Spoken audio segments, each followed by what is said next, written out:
have to return to work. Seems such an easy thing, but for so long I've been working from home, and now I have to somehow go back.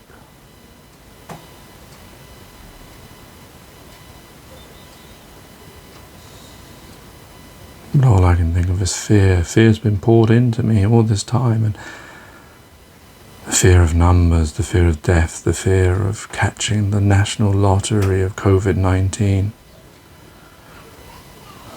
1 million people every month catching, 6,000 dying every month on month. Who will it be next? Will it be you? Will it be me? I don't know. Will it be my family? Someone else's family? Someone's child?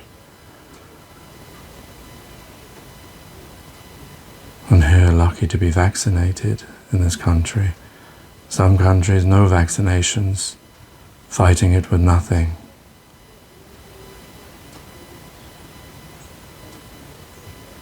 Why do I feel this anxiety of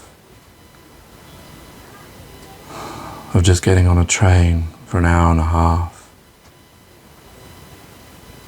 filled full of coughing people? I see them now. Why can't I do it anymore? Am I less of a human now? I can't sleep. I lie in my bed looking up at the ceiling, just thinking of all the bad things that could happen.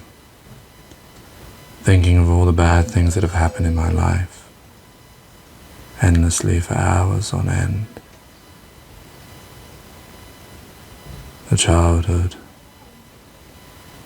the house, the dark house that I lived in, the misery, the loneliness, looking out of the window at other people, watching them play, the ants running around on the plates, the black bins in the living room piling up. No dinner. Frosties without any milk. Seemed a luxury or a treat then, but now I know it's not normal. The friends at school that left me for the cooler kids, or just left and went somewhere else and never said goodbye.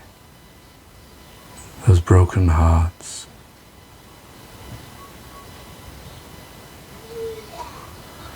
The friends that I couldn't make because there was no bath for over a year. Those summery nights wearing the same clothes, the smell of jeans tight against you, without being washed, the same bed linen not being changed.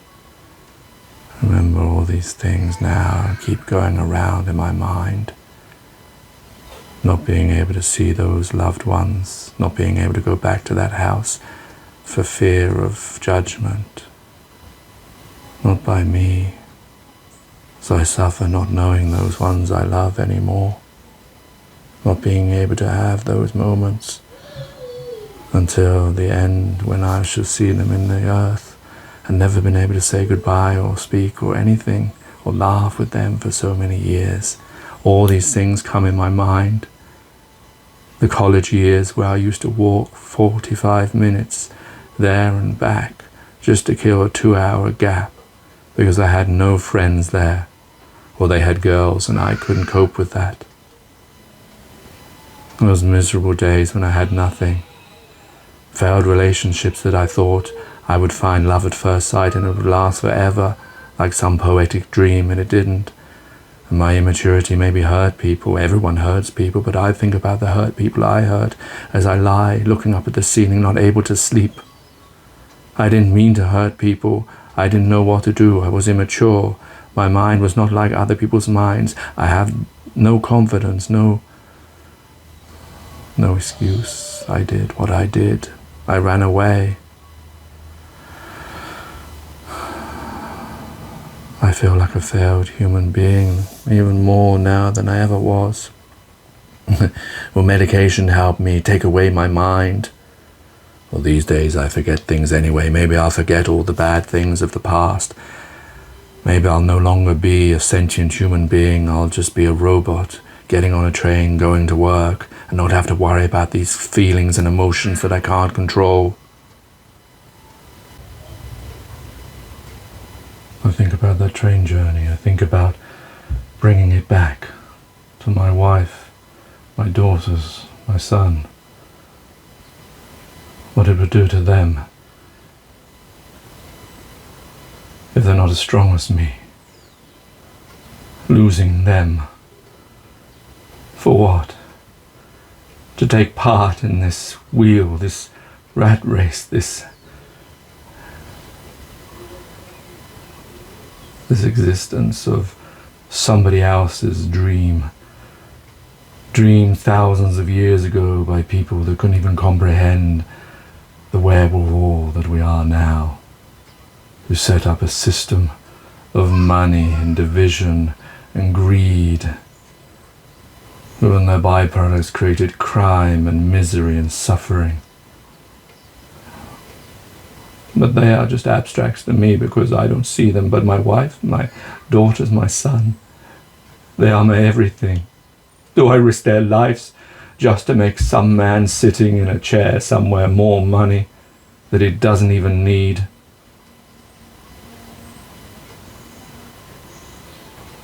What am I supposed to do? I don't know. How am I supposed to grow this fear that has been fed into me by every single screen that I've looked at, every person that spoke about this disease? Whose fault is it that my mind is scrambled eggs now? Mine or theirs? Theirs for putting this fear into me. Or maybe it's a true fear. The pandemic still looms, but we're pretending that it doesn't, and carrying on because the government doesn't care about our individual lives and that we may die and has accepted a certain amount of death. Now the businesses too can do that. Was that fair? When we've given our all, making our homes workplaces, when we've done everything we possibly could to keep the rat race, the wheel turning, even if we didn't even love it.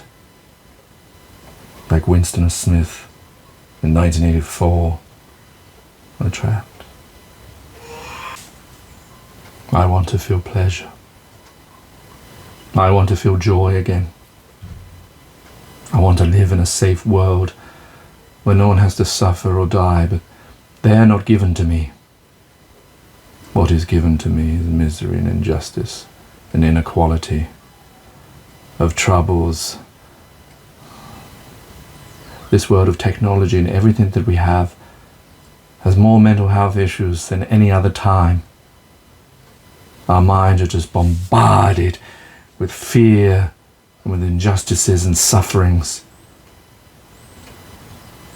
Money given, money taken away. Different values, different systems. When will we live in peace, in tranquility? When will we live like a heaven on earth? When will we have some love?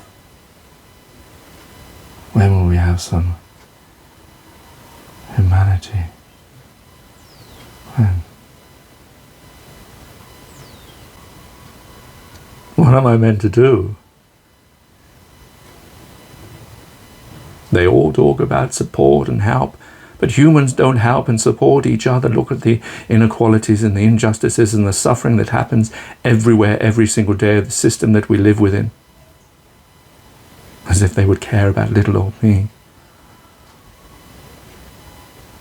But there's loads of little old me's, isn't there? This is just one suffering that's going on. There are many sufferings that are going on every single day, every hour, worse than mine. Starvation, death, diseases that have been cured elsewhere, vaccines stored up, and other people dying of the same diseases, people competing against each other because of the divided world that we decided to live in. All these things cloud my head now.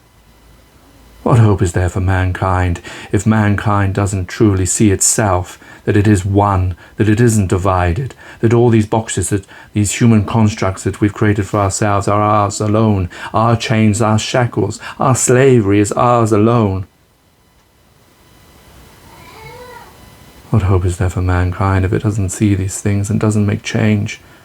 Want someone else to make the change for them, want someone else who has everything to make that change and see that suffering, but they won't, because they don't see that suffering because they don't have it. They're sitting in thrones, they're playing their little Monopoly games, their game of life, sitting in chairs controlling people's lives.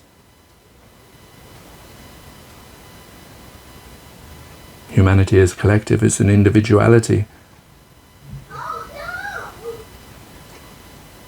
Maybe there is no hope.